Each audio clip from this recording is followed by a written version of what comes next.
விடுதலை வருதுனாலே பிரச்சனை ஜாஸ்தி ஆகுதுன்னா புரிஞ்சுக்கோங்க, விடுதலை வரப்போகுதுன்னா. இப்ப இயேசு டிராவல் பண்ணிட்டே இருக்கிறாரு, ஒரு நெருக்கமா ஜனங்கள் கூட போயிட்டே இருக்கிறான். தூரத்துல இருந்து பார்க்கும்போது அந்த கூட்டம் பயங்கர நெருக்கமா இருக்கும். இந்த நெருக்கமா இருக்கிற கூட்டத்தை பாத்தீங்கன்னா தெரியும். இப்ப நீங்க சர்ச்சிலே எடுத்து பாத்தீங்கன்னா பின்னாடி இருக்கிற நெருக்கத்துக்கும் இங்க இருக்கிற நெருக்கத்துக்கும் வித்தியாசம் இல்ல. இங்க ஒருத்தர் மடிக்க மேல மடியில உட்காந்துருக்கீங்க, ஆனா பின்னாடி அப்படி இல்லை, ஃப்ரீயா சில டைம்ல உட்காந்துருப்பாங்க. இந்த நெருக்கம், அதாவது ஒரு விஐபி வராங்கன்னு வச்சுக்கோங்களேன், அந்த விஐபியை பார்க்கறதுக்கு ஜனங்கள் நெருக்குவாங்க. எங்க இந்த நெருக்கத்தின் டென்சிட்டி அதிகமா இருக்கும் தெரியுமா? தள்ளி நிக்கிறவங்க இல்ல, பக்கத்துல நிக்கிறாங்களே அந்த ஏரியால வந்து அந்த டென்சிட்டி, அதோடைய அந்த தன்மை வந்து நெருக்கத்தின் தன்மை ஜாஸ்தியா இருக்கும். ஏன்னா அப்படி நெருக்குவாங்க. ஆனா அது கொஞ்சம் பின்னாடி நிக்கிறாங்க பாருங்க, இவங்க ஏரியா பக்கத்துல ரொம்ப நெருக்கம் இருக்கா. இவ வந்துட்டா, கூட்டத்துக்குள்ள வந்துட்டா, பின்னாடி இருக்கும்போது அந்த நெருக்கம் ரொம்ப தெரியல.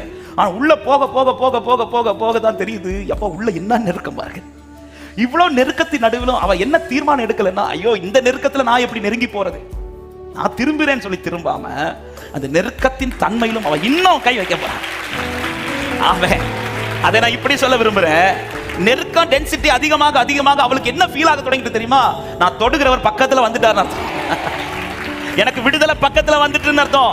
எத்தனை பேருக்கு நான் சொல்லுகிற வார்த்தை புரிகிறது? என் பிரச்சனை இன்னைக்கு ஜாஸ்தி ஆகுதா, என் நெருக்க டென்சிட்டி அதிகமாகுதா, எனக்கு விடுதலை பக்கத்துல வந்துட்டு அர்த்தம். விசுவாசிக்கிறவங்க நல்ல கைகளை தட்டி